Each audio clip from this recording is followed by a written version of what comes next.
Dan untuk melihat secara langsung keberadaan kawah putih tersebut, tim konon katanya pun bergegas menuju Bandung untuk menjalani eksplorasi dan mencari tahu mengenai kebenaran dari cerita mistis dan mitos yang berkembang.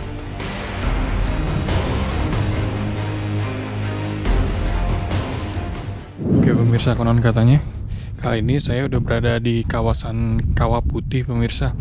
Nah ini sih belum sampai lokasi Kawah Putihnya sih, saya baru akses poin dari Kawah Putih sendiri. Di sini bisa lihat udah ada kayak semacam gerbang di sini pemirsa. Gerbangnya tuh dari kayak kayu ya. Dan di atasnya tuh ada tulisan ya, tapi nggak terlalu jelas. Saya kurang tahu itu tulisan apa, bahasa apa bahkan. Menurut saya sih juga bukan bahasa aksara Jawa sih. Oke deh kalau gitu coba saya jalan lebih jauh lagi. Di sini sih bener-bener asri ya pemirsa ya. Suasananya tuh dingin banget. Saya saranin sih mendingan kalau kesini tuh harusnya pakai jaket ya. Pas aksesnya aja tadi saya tuh kayak ngerasa gimana gitu, aura dinginnya tuh kayak menusuk banget gitu.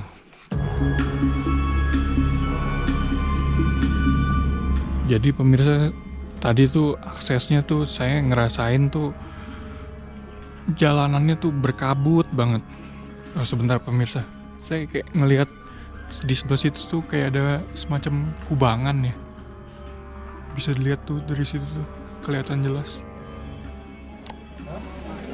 Nah pemirsa, konon katanya sekarang saya udah mendekati banget nih lokasi dari Kawah Putih ini. Kalau bisa kelihatan dari sini tuh, dari situ tuh udah kelihatan kayak warna dari danau Kawah Putih itu sendiri. Yang saya dengar tuh dulu tuh kayaknya sih pertama kali ini ditemuin oleh ilmuwan Belanda ya. Dan bahkan dia pun tuh takjub gitu sama pemandangan di Kawah Putih sendiri karena danaunya tuh unik. Bisa dilihat tuh di sini vegetasinya sih agak rada kering ya. Dia karena mungkin daerah kawah ya, karena panas. Tapi uniknya tuh udaranya tuh dingin gitu pemirsa.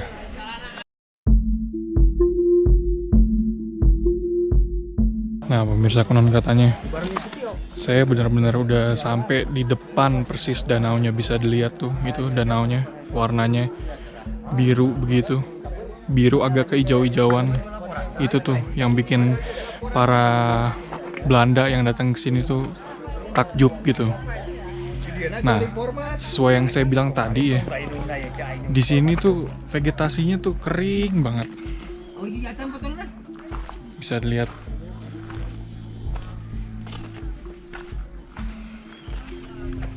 Dari situ kelihatan pemandangan gunung yang katanya itu Gunung Patuha ya.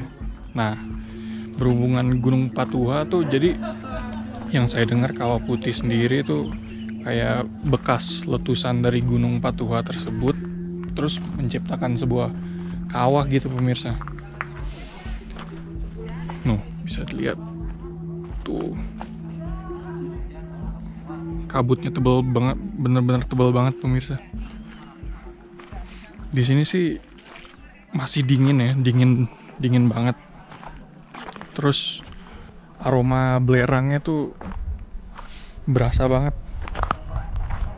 Di sini bisa kita lihat nih, dia kayak tanahnya tuh hijau ya warnanya. Tuh, ini mungkin yang kayak namanya tuh pasir vulkanik apa kalau nggak salah tuh pemirsa. Unik banget hijau. Teksturnya sih agak lebih kasar dari pasir pantai ya.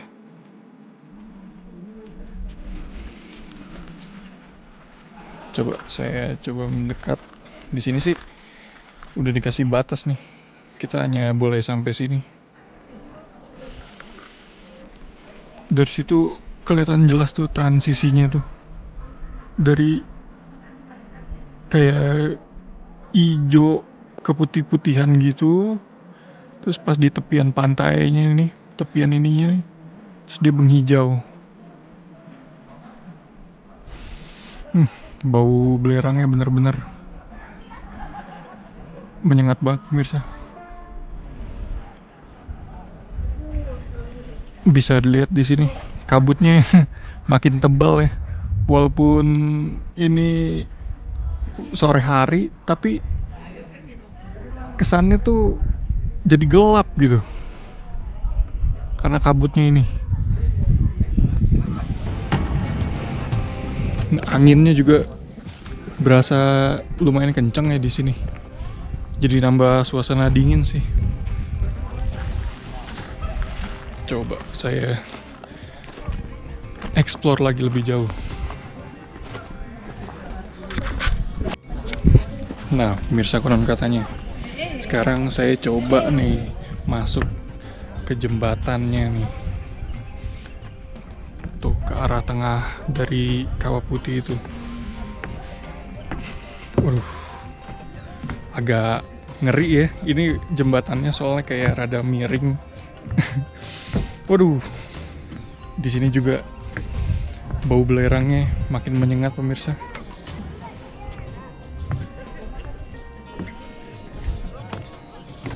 Airnya tuh bener-bener pekat banget. Saya sebenarnya penasaran gitu, pengen nyentuh permukaannya tuh. Apa panas atau kayak air biasa sih?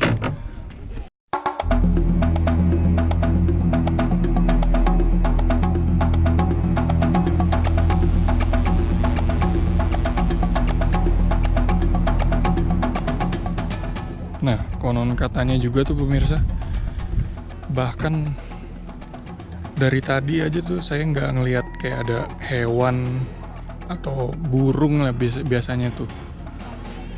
Ya emang mitosnya tuh burung aja tuh nggak bisa gitu lewat sini karena kabutnya tebel, terus udah gitu mungkin belerangnya kali ya yang agak bahaya tuh.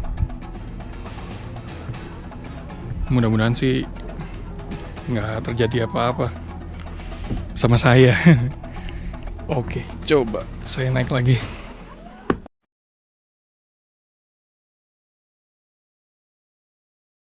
Bisa dilihat pemirsa, benar-benar tandus gitu suasananya.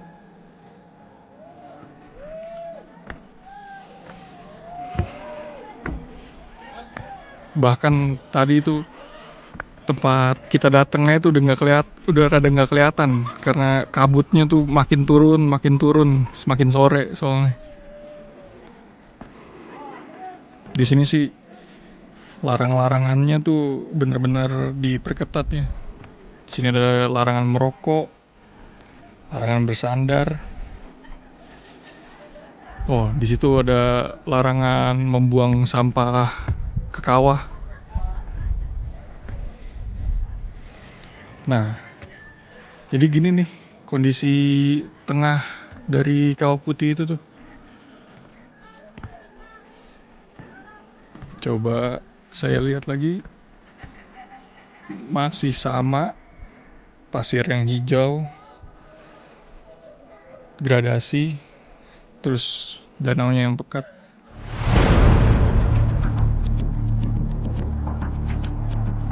Nah, di tengah yang semacam pulau ini nih, yang tempat saya pijak ini nih, itu tuh kayak bener-bener tandus sih.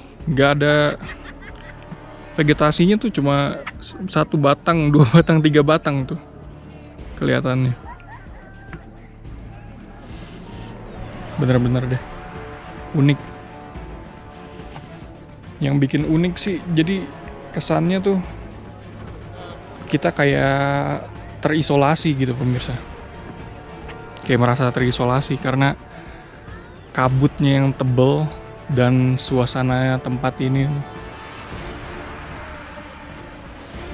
Coba saya lanjut ke bawah situ karena ada tangga di sini.